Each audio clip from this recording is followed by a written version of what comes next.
All right, y'all. So this is how I set up my no spend. So this is how I prepare for my no spend.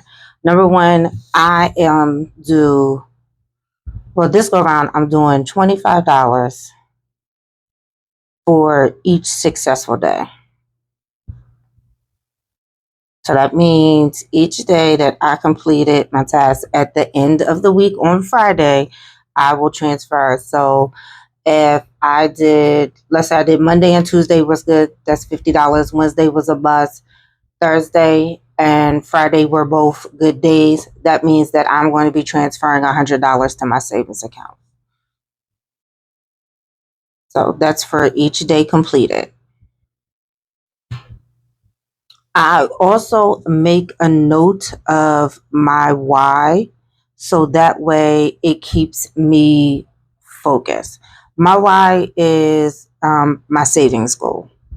So I have a savings goal.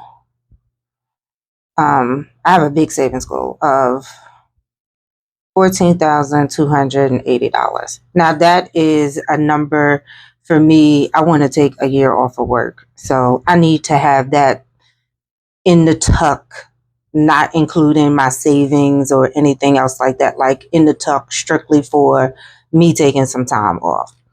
The other part of my why is I don't want to hoard. So I'm going to write overconsumption because uh, I've noticed that has started to become a problem. I'll be buying things and I'm like, oh, I want all the things. And then I get the things and I'm like, oh, I can gift it to this person. And then I find myself passing stuff along to people and they didn't even ask for it. So the biggest thing we're going to put down is our monthly bills. So these are must pays. So this is going to be your rent or your mortgage. So for me, I have the water bill.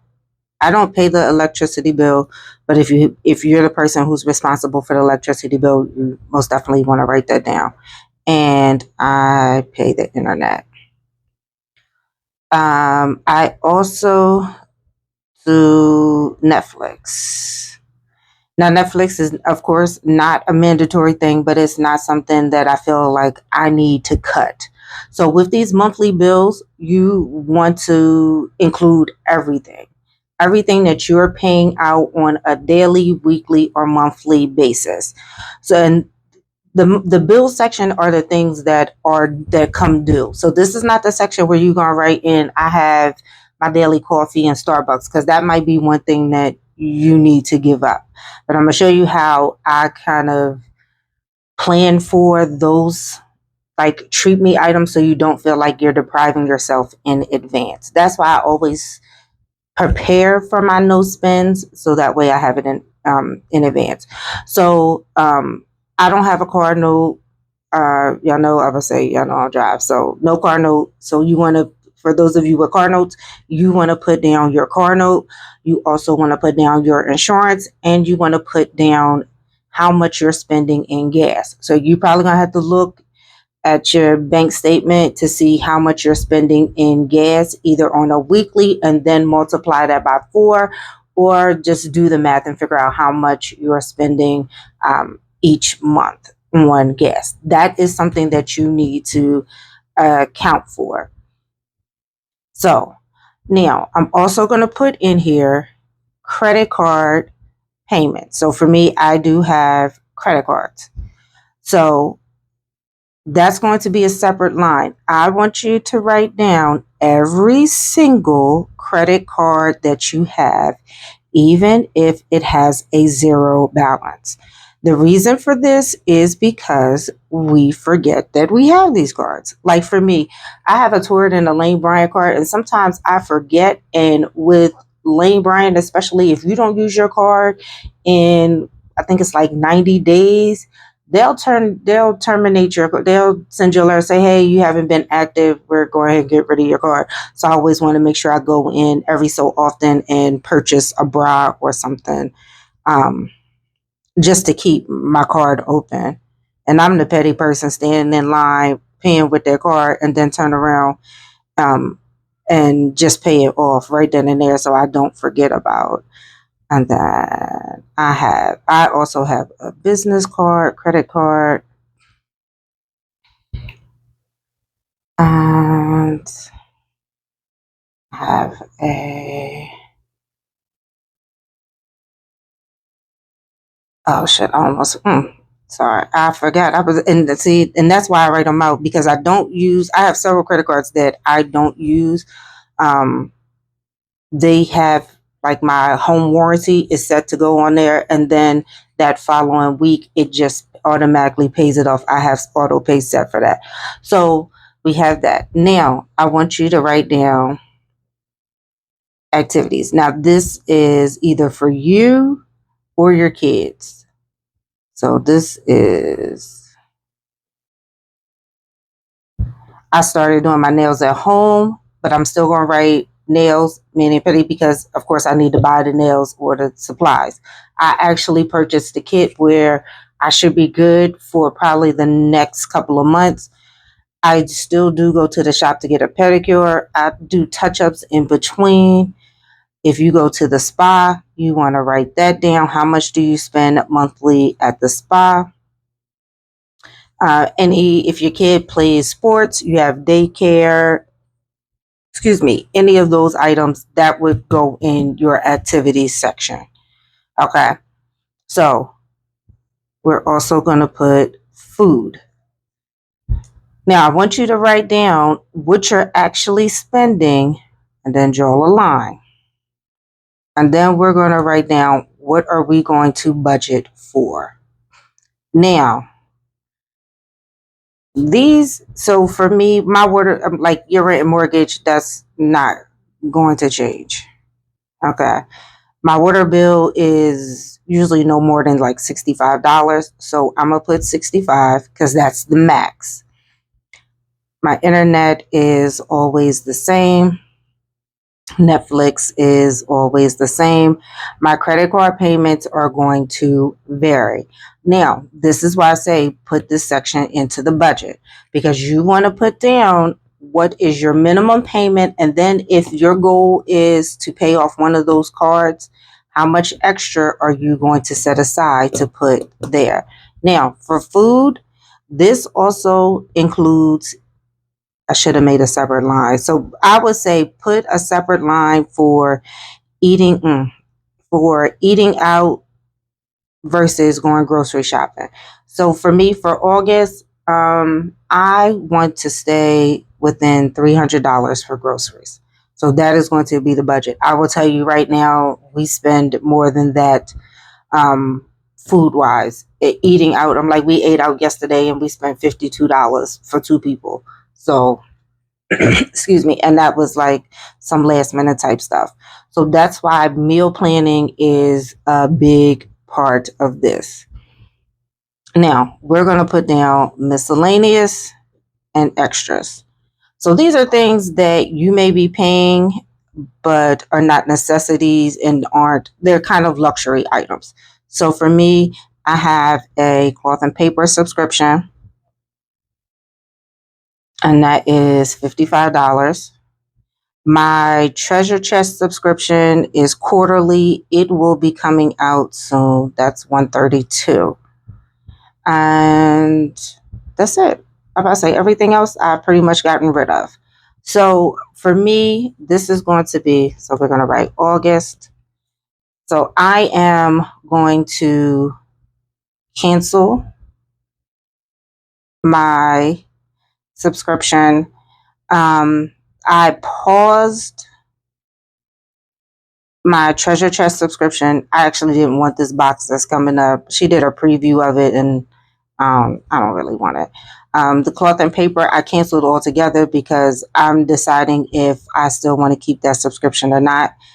The treasure chest comes out quarterly, so I paused this quarter, so the next one won't come until the next one wouldn't be due until October, and I'll have time to determine if I just want to go ahead and cancel, or I think you're only allowed one pause. So I have time. So for that. Now, I'm gonna say we don't have to. This is with this credit card section. My suggestion would be to write down how much you owe, and then write down what 30% is. So we shouldn't be carrying more than 30% on our card. I know sometimes we end up carrying a little bit more, but that will give you an idea of which cards you need to pay down sooner.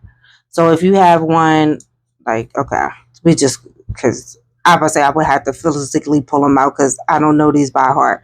So I'm just to say I owe $100 on my Discover card, and 30% of what I 30% of my max is, I don't know, 3,000.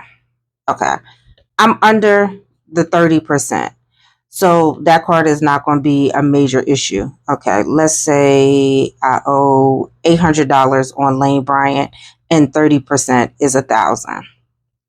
I'm already way above that 30%. I need to go ahead and focus on paying that card down.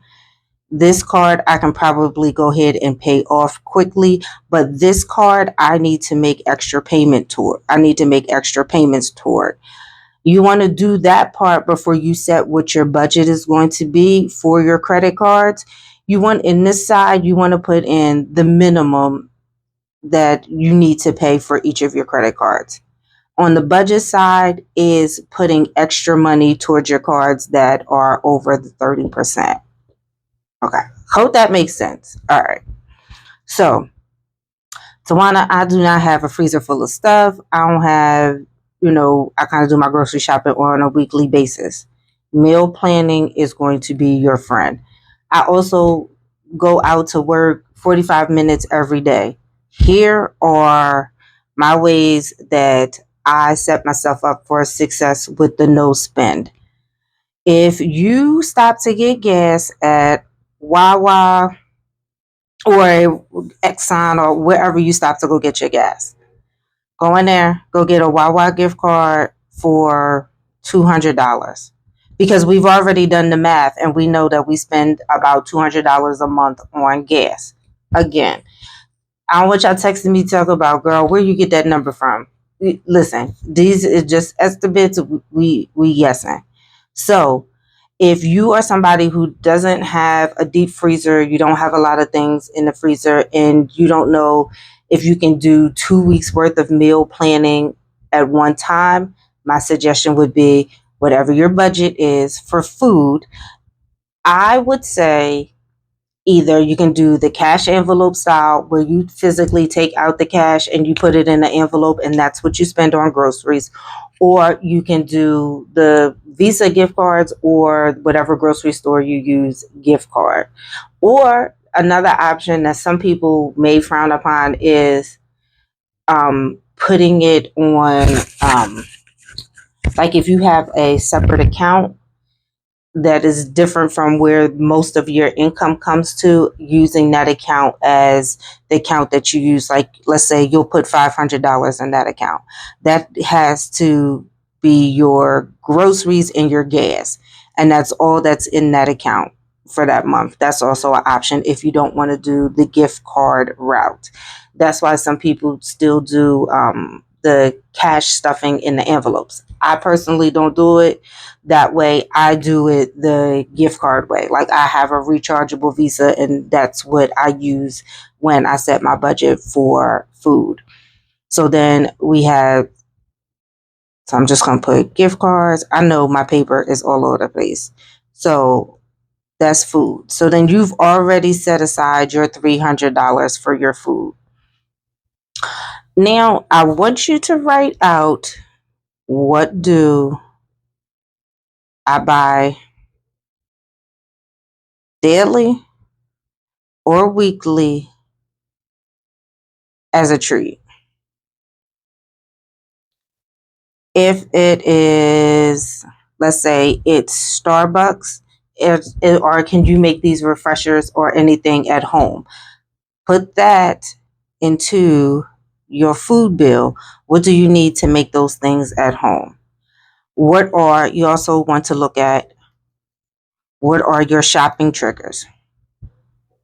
So if your shopping triggers are emails, text messages, I would say either come off the text list if you don't have the willpower to ignore the text. For emails, start unsubscribing or create a folder just called shopping and set a rule on your inbox for all of those emails to go to that folder so you're not looking at them daily. I would tell you to unsubscribe.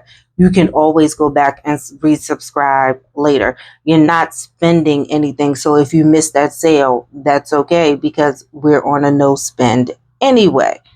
So this, I feel like food and the shopping triggers are probably two of the areas where people fail. I also want you to think about, do you have vacation planned? Do you have vacation or any events planned when you're trying to do a no spend? If you do, my suggestion is to start your no spend either prior to the event or after the event. Just because we all know you got to get your hair done. That's the other thing I didn't put in here. You got to get your hair done. If it's a baby shower, you're purchasing gifts, all of those things. So you want to factor in those things as well. So it may be a situation like our no spend isn't going to start until August 1st. So if I had anybody's birthday like my brother's birthday, for example, my brother's birthday is in August. I would go ahead and figure out what is my budget going to be for my brother's birthday present. I would purchase his present prior to starting my no spend.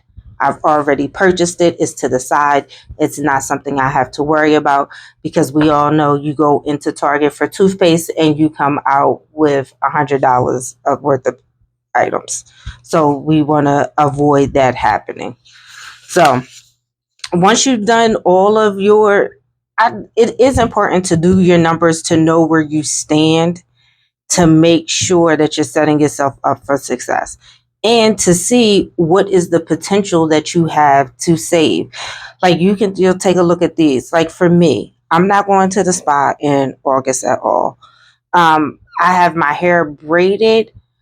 I should be good until the middle of August. I won't make it all the way through the month of August, but I won't need to schedule a hair appointment until the end of August. So the 1st to the 15th, I will be good. That's not an expense that I have to worry about. But I still want to make sure that I don't blow my budget. So the goal is not spend any money the 1st through the 15th. And then on the 17th, we just blow the budget and just go ahead and spend all the money afterwards. No, it's really honing down, saving some money and creating a budget. So for me, my budget for my hair is $200. For my pedicures is $50. It usually comes up, I think without the tip, it's like 40 some dollars. Yes, 40 some dollars for just a pedicure. And then if they do a good job, I'll leave a $5 tip. So that's what my budget is for that. But I won't be doing the pedicure. I won't be doing at all in August. I'll be just doing my own because I'm actually going to get my feet done on the 27th. So that'll carry me over. I'm not going anywhere in August, so I can just maintain it myself at home. So that's why I say you want to think about, do you have any events? Do you have vacation or any of those things planned? The hard part is going to be figuring out. So my food budget is $300. Now, so I've already looked in the cabinets and saw that I have a lot of chicken, I have a lot of shrimp. So those 2 weeks, those are going to be the basis of what my meals are going to consist of. Obviously, I'm still going to need to purchase some things. So I'm going to need eggs. I'm most definitely still going to need water. And I'm going to need fruit and vegetables. And that's fruit, fresh vegetables. So I do have frozen vegetables for dinner, but for lunch, I usually like to make a salad. Sometimes I make a salad for dinner as well. So those are going to be things, but I need to keep into consideration my budget is only $300. So I need to look and see who has eggs on sale. Truth be told, I hate to say this, but for me, Walmart is going to be the go-to for eggs because I can get 60 eggs for $11. Water, I usually buy 2 cases at one time. What are the cases? $5. I think it's like $5.23. It's something weird like that. Fruit is going to vary because if I'm probably going to try to go to the Mexican market to pick up my fruit and my vegetables. I have plenty of tea. I am going to need honey. So you want to create a list. Think about what you eat on a regular basis first. So for me, I eat eggs in the morning. It's either boiled eggs. Sometimes I put eggs in my salad. So eggs are a staple in my house. Water, I drink plenty of water. A case of 40 pretty much only lasts me maybe 2 weeks. Um, Vegetables, I eat a lot of salad. I eat a lot of cabbage, celery, and carrots. I buy those fresh. Fruit, I eat bananas darn near every day, oranges, clementines, and grapefruit. Those are things that I need to either purchase every other week or every week. So I need to account for those. So I'm going to do some pulling out on the app looking to see, is the Mexican market going to be cheaper, or is it cheaper just for me to buy it from the regular grocery store? Here is where the extra work is going to come in because we are going to map out what we are going to eat each day. So I'm also going to write on here because I'm on my health journey. So I eat dairy free yogurt. So my yogurt is a little bit more expensive. So I most definitely will be looking down. So you want to grab a sheet of paper. You want to write the days of the week down. Now, if you're somebody who alternates, I would write on there, Chris is responsible for dinner on Wednesday. Mike is responsible for dinner on Thursday. And then write out what you're going to cook. Not only that, if you have the time, my suggestion would be to meal prep it. So so for me, leftovers are a thing at my house. So whatever, if I'm going to cook chicken and rice on Monday, I might not want to eat the same thing on Tuesday, but Wednesday is going to be leftover. So Monday and Tuesday for dinner would be 2 different meals. Wednesday, we're going to eat what's left over from Monday and Tuesday. And then Thursday and Friday will be fresh meals. Saturdays, I usually don't eat lunch. It's usually just breakfast and dinner. And then Sunday, we Black households, Sunday is usually big meal day. So that's the day, it's usually like, I don't know how to explain it. Like you usually make a bigger meal. So, but for Monday through Friday, I don't need to cook a big meal because my partner and y'all know Dino, he make his own meals. So I don't have to worry about that. So that's also going to be a big part of that. I was about to say I pulled this sheet out because I was like, I probably will use this as well, but I write so big. So you want to write down, what are you going to eat for breakfast? What are you going to eat for lunch? And what are you going to eat for dinner? I would tell you at least do 1 week. At least do 1 week. And if you don't have a problem with eating the same thing, for me, breakfast is usually some variation of the same thing. Boiled egg and avocado, boiled egg and a bagel, a bagel and yogurt. It's always some kind of variation. So for me, it makes it easier in the morning. So once you've done that, now it's time to, if you're, so we're going to try to do 15 days, y'all. We can do 15 days, but we're going to do 5 days at a time to make sure that we like ease into it, because the first is on a Thursday. So I would say every day that you don't spend, let me find a calendar. I'm just going to pull one up that's blank.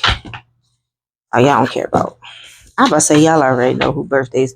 So for me, what I'm going to do is every day that I don't spend money, I'm going to put a note to myself, no spend, $25. And then at the end of that, at the end, you can either do at the end of the week. I feel like we should start on a Sunday versus the middle of the week. So maybe let's start on the 4th. Let's start on the 4th, because then that way we can do it through the whole week. We can do Sunday to Saturday. And then on that, and that also makes it easier, because then on that Friday, every day that I have not spent money, I will transfer $25 to a savings account. I have a savings account that is a online bank.